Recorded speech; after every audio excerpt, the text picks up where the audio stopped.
জাতীয় মানব সম্পদ উন্নয়ন তহবিল নিয়োগ বিজ্ঞপ্তি। আসুন বিস্তারিত জেনে নিই। সিনিয়র প্রোগ্রাম অফিসার, সরকারি স্বীকৃত কোনো বিশ্ববিদ্যালয় হতে কম্পিউটার সায়েন্সে ডিগ্রি থাকতে হবে। শিক্ষাজীবন সকল পরীক্ষায় কমপক্ষে দ্বিতীয় শ্রেণী থাকতে হবে। বয়স সর্বোচ্চ 40। সর্বোচ্চ 40 হলে আপনাদের এখানে আবেদন করতে পারবেন এবং কিছু অভিজ্ঞতাও এখানে শর্তাবলী দেওয়া আছে। 10 বছরের চাকুরির অভিজ্ঞতা, অর্থাৎ সরকারি সাহিত্য প্রতিষ্ঠান অথবা আধা সাহিত্য প্রতিষ্ঠান, স্বনামধন্য জাতীয় আন্তর্জাতিক উন্নয়ন সংস্থা, এনজিও, ব্যাংক, এগুলোর 10 বছরের বাস্তব অভিজ্ঞতা থাকতে হবে। এবং এখানে সরকারি আইটি প্রকল্প যদি আপনার অভিজ্ঞতা থাকে তাহলে সেটিকে অগ্রাধিকার দেওয়া হবে। Database management, hosting, server, network, firewall ইত্যাদি একটি আইটি প্রকল্পের আইসিটি অবকাঠামো পর্যবেক্ষণ পরিচালনার অভিজ্ঞতা থাকতে হবে।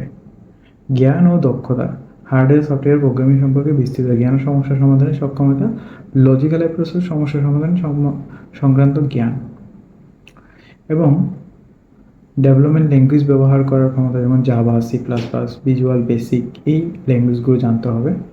তো আপনারা দেখতে পাচ্ছেন এখানে যেই শর্তাবলীগুলো দেওয়া আছে এগুলো আপনারা যদি মিট করেন তাহলে এই পদের জন্য আপনারা আবেদন করতে পারবেন। সিনিয়র প্রোগ্রাম অফিসার, এটির ক্ষেত্রেও আপনাদের অবশ্যই স্নাতকোত্তর ডিগ্রি থাকতে হবে ন্যূনতম, এবং CMA এবং CA অগ্রাধিকার দেওয়া হবে। এটি একটি অডিট পোস্ট এবং আপনারা দেখতেই পাচ্ছেন এটিও একটি অভিজ্ঞতা থাকতে হবে, ন্যূনতম 10 বছরের অভিজ্ঞতা, এবং আরও বেশ কিছু শর্তাবলী এখানে দেওয়া আছে। অডিট রিপোর্ট প্রস্তুত করার সক্ষমতা, বহি নিরীক্ষা ও সাংবিধানিক নিরীক্ষা সংক্রান্ত বিষয়ে সম্যক ধারণা, এই ধরনের আরও বেশ কিছু শর্তাবলী দেওয়া আছে, এগুলো আপনাদের থাকতে হবে। এবং 3 নম্বরটি হচ্ছে assistant programme officer, programme and disbursement, এটিও আপনাদের স্নাতকোত্তর ডিগ্রি থাকতে হবে এবং শিক্ষাজীবন দ্বিতীয় শ্রেণী বা সমমানের CGPA থাকতে হবে সকল পরীক্ষায়।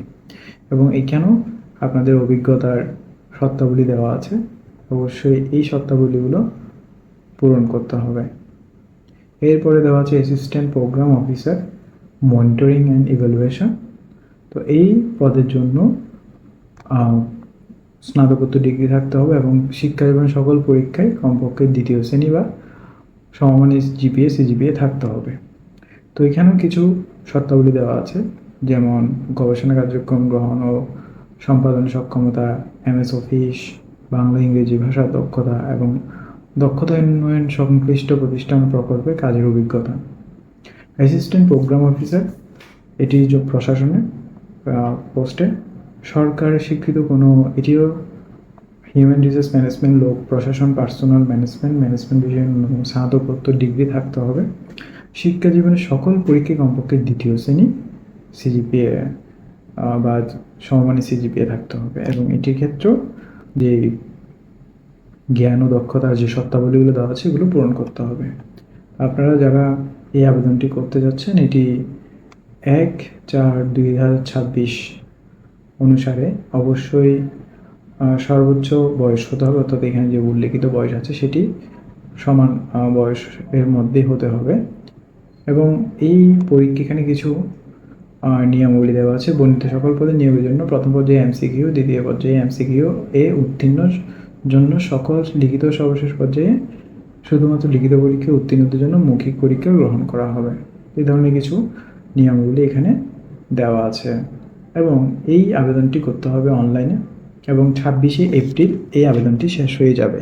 তো আপনারা যারা এই আবেদনটি করতে যাচ্ছেন 26শে এপ্রিলের মধ্যেই আবেদনটি করে ফেলুন এবং এটি অনলাইনের মাধ্যমে যেহেতু সম্পাদিত হবে, এখানে সকল ধরনের তথ্য আপনারা জমা দিলে আপনাদের ইউজার আইডি প্রোভাইড করা হবে এবং ইউজার আইডির অ্যাগেনস্টে আপনাদের একটি নির্দিষ্ট ফি জমা দেওয়ার পরে আপনাদেরকে অ্যাডমিট কার্ড ডাউনলোড করার জন্য একটি মেসেজ দেবে এবং আপনারা ইউজার আইডি এবং পাসওয়ার্ডের মাধ্যমে ওই অ্যাডমিট কার্ডটি ডাউনলোড করে ফেলতে পারবেন।